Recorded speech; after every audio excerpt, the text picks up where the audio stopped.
Brad, one of the things Jeff and I have been talking a lot about, obviously, what was it, week ago, 2 weeks ago? Helldivers 2, Gears of War Reloaded launch on the exact same day. And it's led a lot of question marks with Helldivers 2 launched very successfely. Gears of War Reloaded, not so much. It was pretty rough. I would say on the PlayStation side of things, it did pretty well. They did announce a few days ago on X that Gears of War Reloaded surpassed 1 million players, which is cool. Well, that's great. Well, the thing is too, I got the first remaster of Gears of War. Right. I don't really. How much now it's on PlayStation, and that's really the only difference. Too, is that like it is at the end of the day, it is a remaster of a remaster. Yeah, exactly. But it is good for PlayStation players to get the experience of the first game with E-Day coming out next year. Yeah, and for young kids too that probably never played it. Exactly. It should have been a collection, which should have been Gears 1, 2, 3. Should have been all of them together, and that remastered, and that's what should. God, that'd be great. Well, here's the thing with that. I've said this before. Is the reason why they didn't do that is because they didn't know how successful the remaster would be. Well, they're finding out. but they already did it with Ultimate Edition, which was Gears of War 1. So they've already done it, and that's why even if they would have done say 2 or 3, I mean, I get it because they were releasing it for the first time to PlayStation, but nonetheless, I can definitely see them releasing it later on. I do too. I believe that's going to happen as well. Yes.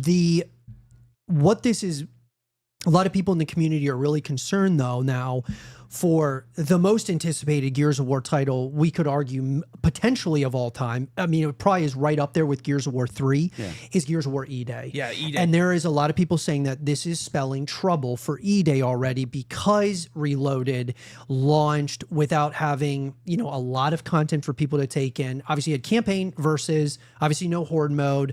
They didn't have a ton of features. Private match, you can't play against bots. You've got to be in a lobby with all your buddies. It's like, can't even just like practice.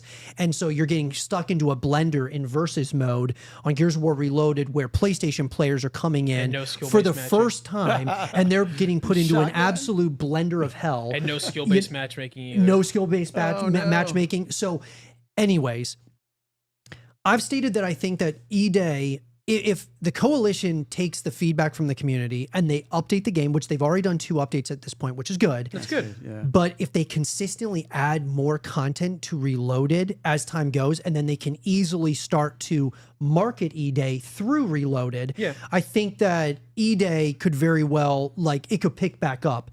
But after Reloaded, and it's pretty... there's no way around it. It was a pretty shaky launch because we had, it peaked at 5,000 people concurrently on Steam. Yeah.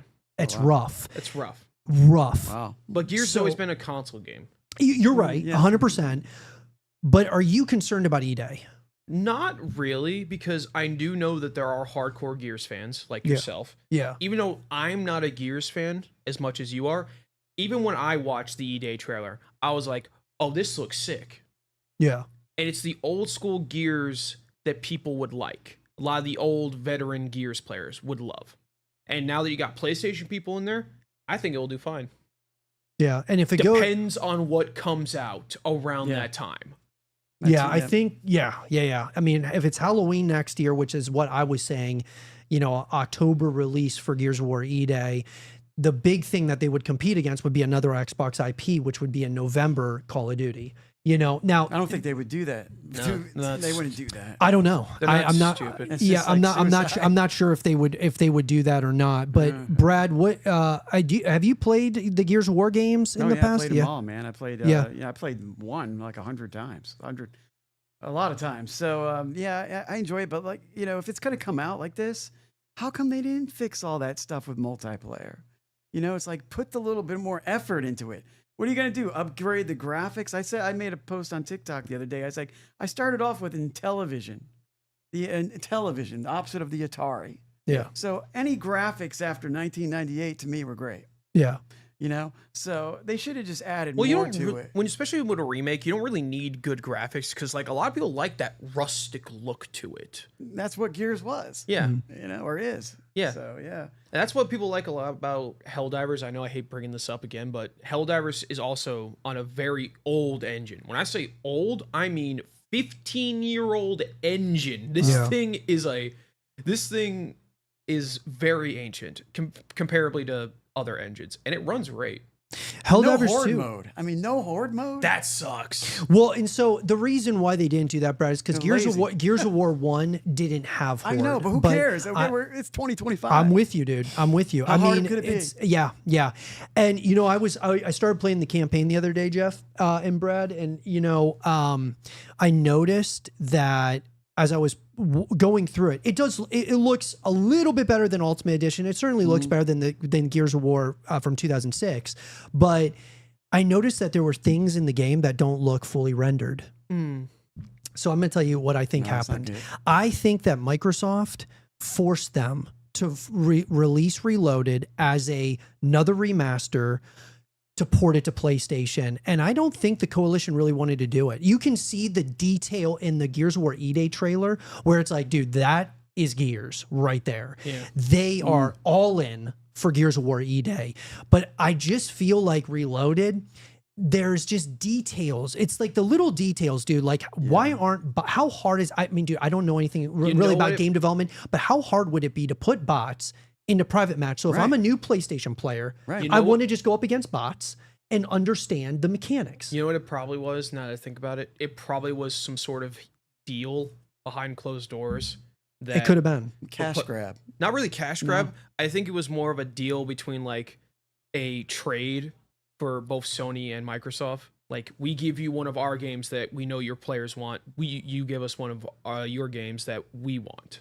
But see, here's my thing with that. What's confusing to me is, you know how Death Stranding is now on Xbox? Yes. Why couldn't they just take Gears of War Ultimate Edition, the remaster, the first remaster, and why couldn't they just port it to PlayStation? Well, that's what I don't understand. Why did they have to release a whole new game, Reloaded? Specifically with both the Gears and Death Stranding. Death Stranding is not owned by Sony. It's owned by Kojima. Production, whatever. Yeah. But the thing is, with Gears, it's owned by Microsoft. Same thing with Helldivers. Helldivers being owned by Sony. So with Kojima specifically, you can just put that out there. But the reason why it stayed on PlayStation for so long is because, I'll be honest, PlayStation, the Xbox can't handle it. It's a big fucking game. Wait, which one? Death Stranding. Oh, yeah. Well, I guess because the reason why I'm thinking about this, because you know we're talking about like Helldivers 2. It's like, well, they brought Helldivers 2 onto Xbox without creating a Helldivers 2 Reloaded. You see what I'm saying? Yeah. That's what doesn't make sense to me. Why couldn't they just take Ultimate Edition and just port it? I don't know. Like, that's what that's what's mind-boggling to me, because I have seen some creators say that Gears of War Reloaded is a total scam. Like, in terms of like, why couldn't they just port over Ultimate Edition? Right. Or just, I don't know. Like, do we don't know the pack, like you guys said. Do the collection. 1, 2, 3, yeah. The collection. I think that was a completely missed opportunity. Yeah. But maybe because it's how old the games are. Wow. But see, Ultimate Edition. When did Ultimate Edition come out? I'm trying to remember. Actually, I can look it up. Golly, but yeah, I don't. It wasn't 2015, maybe. It wasn't. That sounds about right. Yeah, it wasn't. It a while ago. Yeah, it was. It was not that long ago. It was, but it wasn't. 2015. Yeah. Yep. So it could have been a age thing. When did Helldivers 2 come out? Same year as Baldur's Gate, I believe. Or no, the year before. I think it was the year before Baldur's Gate came out, because I remember it was brand new Baldur's Gate. Yeah, Baldur's Gate 3. Was it 2023 or something like that? I think it's 2022 that it came out. I got you. I'm not positive. I'm gonna look it up real quick. But yeah, I'm not, as long as, like, I'll put it to you like this: if Gears of War E-Day is really good, I think I think regardless of what happened with Reloaded, I'm gonna play it no matter what. Yeah, I mean, 1000%. I'm most excited about the campaign and then playing like Horde mode with Jeff and the boys. And doing co-op. Yeah. That's the best, and I'm really excited about that. And so came out 2024. Oh yeah. What's that? Helldivers. Wow, it just came out. Wow. Okay. Yeah. So yeah. Well, the question is for you guys, with everything that transpired with Gears of War Reloaded, and where it is currently, are you concerned about Gears of War E-Day? Is it in trouble? Drop down to the comment section down below and let us know your thoughts.